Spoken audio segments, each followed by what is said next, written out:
My name is Rufus Kubica and I am External Development Director here at 11-Bit Studios. Welcome to the dark, grim world of Howl, a game that blends deck building and Souls-like mechanics to tell a story of grief and acceptance. In this video, you will join me for one of the game's quests, so I can show you how Howl comes to life. In Howl, you play as Howl, a mother dealing with grief after the loss of her son, Olvi. To find Olvi, you will descend into the spirit world, a rotting, forsaken place where survival demands grit, cunning, and a will to fight. Howl will never back down, because stopping means losing him forever. What you will see here is just a small glimpse of what's in the full game, which has 13 biomes and over 30 enemy types to challenge you. Right now, Howl is heading into a biome we call the Meadows of Delusion. It's early in the game, so it's a good place to get the hang of deck building, combat strategy, and some of our other unique mechanics. From here, we will head over to the side quest titled Balancing the Scales. And this quest actually has a little twist we will get into later. For now, you just need to know that you are helping a suffering fish recover its missing scales. To find them, you will explore the biome and fight enemies in turn-based, grid-based battles, the core of the Howl experience. Start by placing Howl on the grid. Identify the enemies you will face and think about the possible opening moves before you lock it in. From here on, every turn counts. Each turn, you and your opponents take actions on the tactical grid. Every mana point moves Howl one square, or you can spend it to play cards from your deck.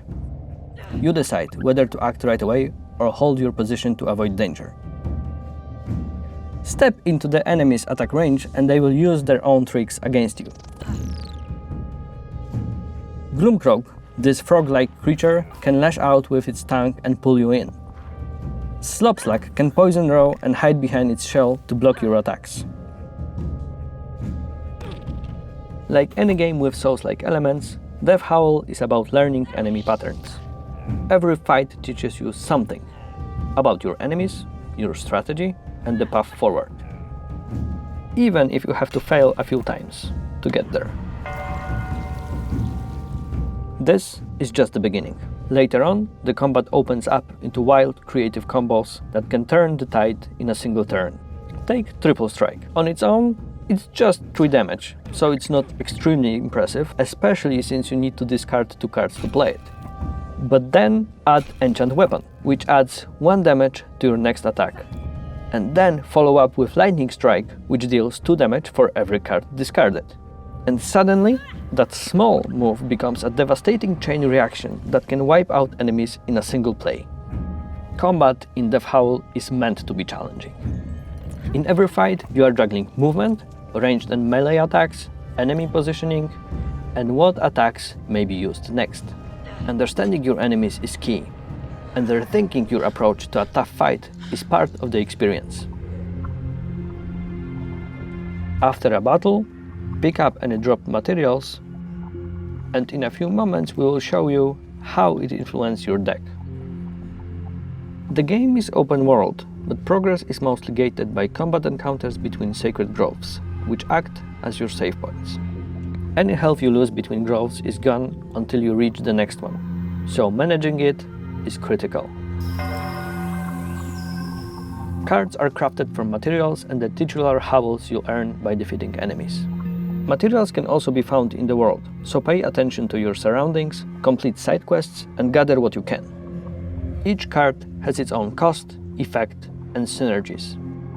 And because each biome offers its own craftable cards, not all of them will be as useful outside the place where you found them. This mysterious rock formation is one of the sacred groves, a place where you heal and can also trade the howls taken from fallen enemies for teardrops, an important resource that lets you learn new skills. One of those skills will come in handy very soon. It is called Overwhelmed. In combat, you will be able to unleash the skill, boosting the damage of all cards played on that turn.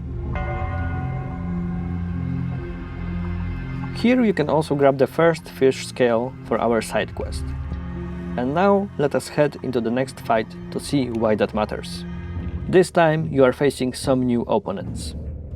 Dreadfins have a special counterattack. If you hit them, they will dash right through you. It is best to fight them with impossible terrain at your back. Dire Shrooms, on the other hand, can pull you in and hit you with a powerful attack. And here is the twist we teased earlier. After you draw cards in this fight, you will notice the fish scale you picked up is now in your deck.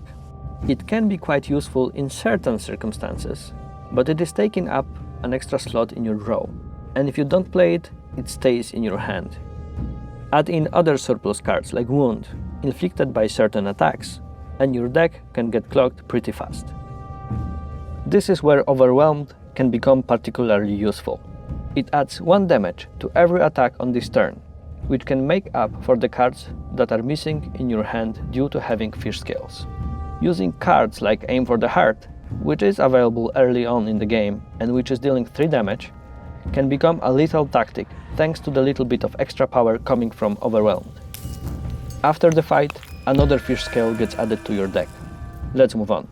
This fight may look simple, except you are already feeling the weight of those scales in your deck.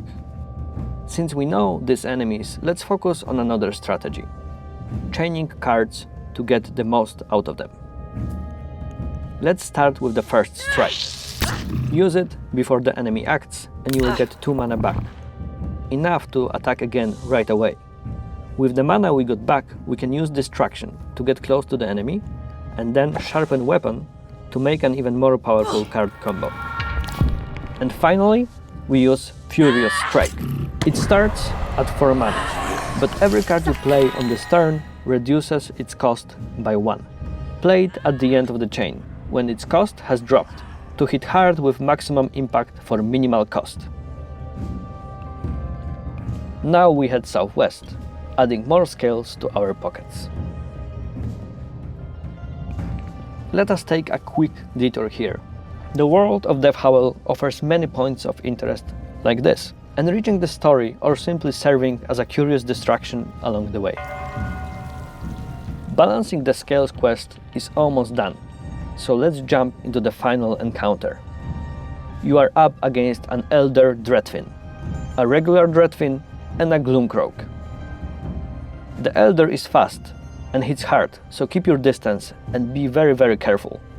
The real highlight here is the fruit tree in the middle of the grid.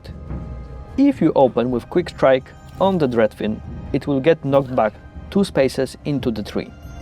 That not only increases the damage it takes, but also gives you a fruit card of your choice.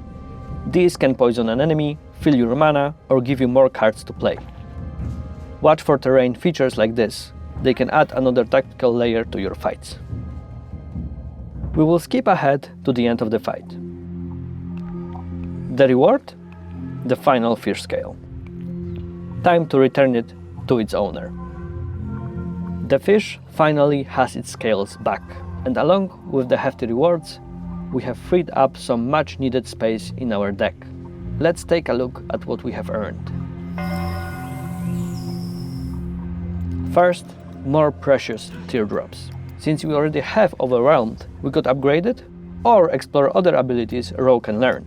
Take Spirit Cards, an ability to acquire unique cards from the enemies you defeated, unlocking new strategies to further grow your deck. We've also picked up a Pearl Totem, which gives us a good chance to talk more about those powerful items. Totems give ongoing effects that can change how you approach combat, from boosting certain cards to altering your starting bonuses. The Pearl Totem allows you to discard a card during battle, and then it grants you block equal to its cost. As you gain experience, the number of totem slots increases. In Death Howl, your deck, skill tree and totems work together as a flexible ecosystem. Tweak one, and your whole strategy can shift. The Meadows of Delusion are just one step in Ro's spiritual journey. Here, you learn that every card, every totem, and every choice shapes your survival in the eerie spirit world you must cross to reclaim your sun.